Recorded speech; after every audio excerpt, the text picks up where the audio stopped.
10 বছরের বংশী মুচির ছেলে, বাড়িতে কাজের লোক রাখলাম তাকে।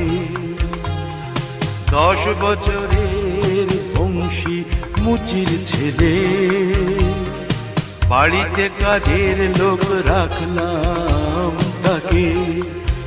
আমার শ্রীমতী বলল শুনে, ও যেন ঠাকুর ঘরে কখনো না ঢোকে। 10 বছরের বংশী মুচির ছেলে, বাড়িতে কাজের লোক রাখলাম তাকে।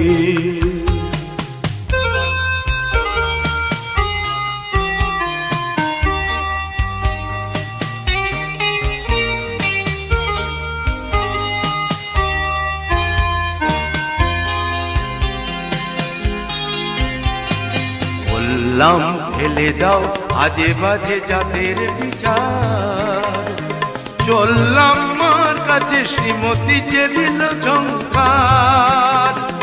বললাম ফেলে দাও আজে বাজে জাতের বিচার, চললাম মার কাছে শ্রীমতী যে দিল ঝংকার। বলতে হলো যে তাই বেশ তাই হবে, কথা দিলাম তোমাকে। ও যেন ঠাকুর ঘরে কখনো না ঢোকে, ও যেন ঠাকুর ঘরে কখনো না ঢোকে।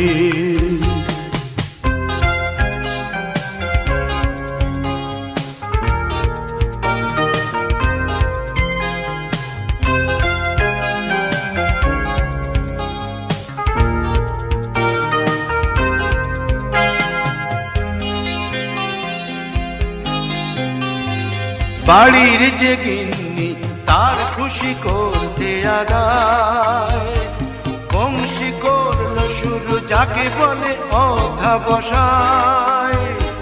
বাড়ির যে গিন্নি তার খুশি করতে আগায়, বংশী করলো শুরু যাকে বলে অধ্যাবসায়। কাল করে সব আগে যেত বাজারে, সবচেয়ে ভালো মাছ কিন্তু সে দেখে। বাড়িতে কাজের লোক রাখলাম তাকে, বাড়িতে কাজের লোক রাখলাম তাকে।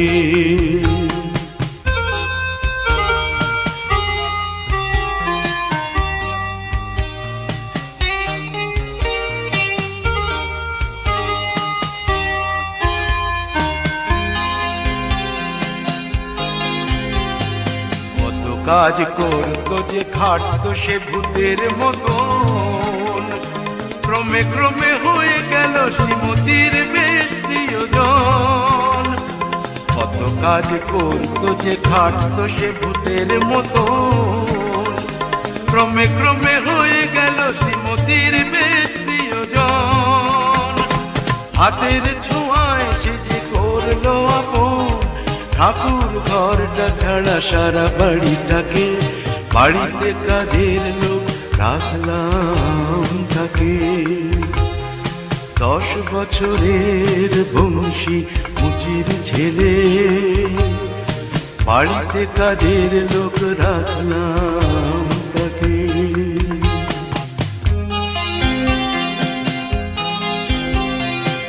একদিন শীতকালে ঘন ঘন কাশলো শ্রীমতী, সারা গায়ে জ্বর এলো, বাড়লো যে নাড়িটার গতি। বংশী আনলো ডেকে নামি ডাক্তার, জড়িয়ে ধরলো তার পা দুটোকে। 10 বছরের বংশী মুচির ছেলে,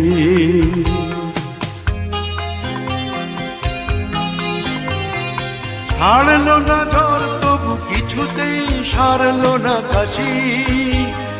দিন গেল নার্স এলো, জাগে সারা রাত বংশী।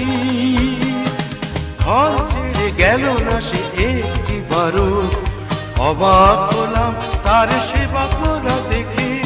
10 বছরের বংশী মুচির ছেলে।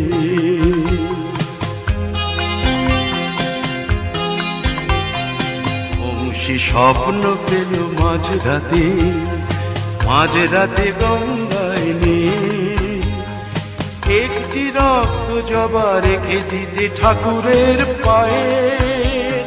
মাথা খুঁড়ে বলল সে শুধু একবার, ঠাকুর ঘরেতে যেতে দিন আমাকে। নানা ঠাকুর ঘরে ও যেন না ঢুকে।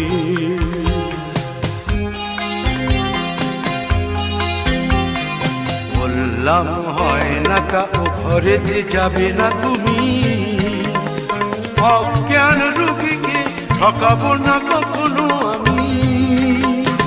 চলে গেল বংশী চোখে জল নিয়ে, সদর দরজা খুলে রাস্তার বাঁকে। 10 বছরের বংশী মুচির ছেলে।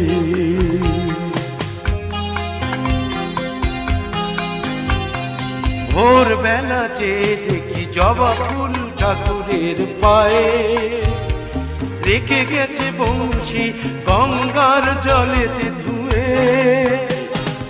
অক্ষরে অক্ষরে করেছে ভালো, স্বপ্নে পাওয়া সেই আদেশটাকে। 10 বছরের বংশী মুচির ছেলে।